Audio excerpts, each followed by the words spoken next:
Abakulembeze mu disitulikiti y'Wakiso bakukkulumidde gavumenti olw'enkola zaayo ezifudde Wakiso omugotteko nga buli nsonga bagitwala nga ya byabufuzi kebeere ng'eyamba abantu ng'okwemulugunya kuno bakoledde mu maaso ga Benjamin Kumumanya omuwandiisi w'enkalakkalira mu minisitule ya gavumenti z'ebitundu nga yakiikiridde minisita wa gavumenti z'ebitundu Rafael Magezi ku mukolo gw'okugabira bassentebe b'amagombolola ne bammeeya ppikipiki ezigenda okubayambako mu by'entambula. Omukolo guno guyindidde ku kitebe kya disitulikiti enkya ya leero ng'eno abakulembeze gye basinzidde ne bategeeza nti Wakiso yatuuka dda ku mutendera gw'ekibuga naye gavumenti ekyagiraba ng'ekyalo ekiwadde ekyanya abakulu mu kitongole kya Kampala Capital City Authority okubuuka n'ensalo zaabwe ne batandika okusolooza omusolo mu bitundu by'e Bulenga ne Kirwa. Olujoozi lwa Kampala olutandise okubanga mu eyingirira boundaries za Wakiso ate at the same time ne ssente zaffe nezitwala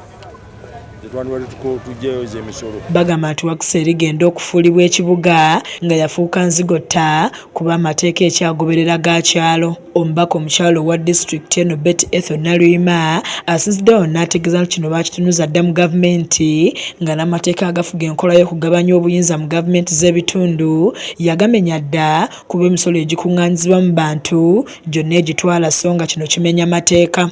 Naye kimenya nti olunaku lwa newankubadde ebintu tubyogedde bino mu parliament naye n'olaba nga ddala ssente zo tezinnavaayo era zikyakwatibwa abantu babonaabona n'ebinnya batambulira mu makubo nga tegasoboka. Ne ssentebe Bwanika aliko bye yeemulugunyizzaako byagamba nti bye biviiriddeko Wakiso okuzingama mu by'enkulaakulana. Amutawaana nnyo nti Wakiso egenda okufuuka enzigotta nga tulaba nga boolaba nti Makindye Ssaabagabo twagifuula munisipo okugigira ddala kugombola naye nga twalwawo nga tukayana n'abantu nga ensonga eyo tebagiraba. Kati olwaleero Ssaabagabo yeese ekula era municipality naye ate bwegitunuliranga enzigotta yeesingamu obungi kyetulina okwewala mu Wakiso wano.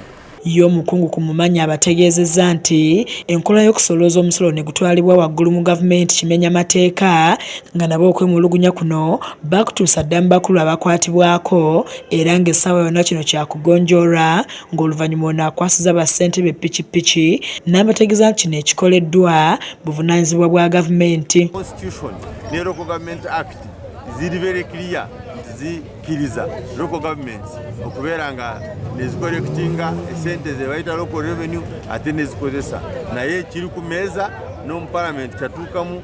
Akulira abakozi mu disitulikiti eno Alfred Malinga abalabudde ppikipiki zino obutazizza mu mirimu gyabwe wabula bazikozesa okulondoola emirimu gya gavumenti. The purpose of these motorcycles is basically to enable them to monitor government programs. So there is no excuse now. The motorcycles have been given, so they should be part and parcel of operation and maintenance of the lower local government.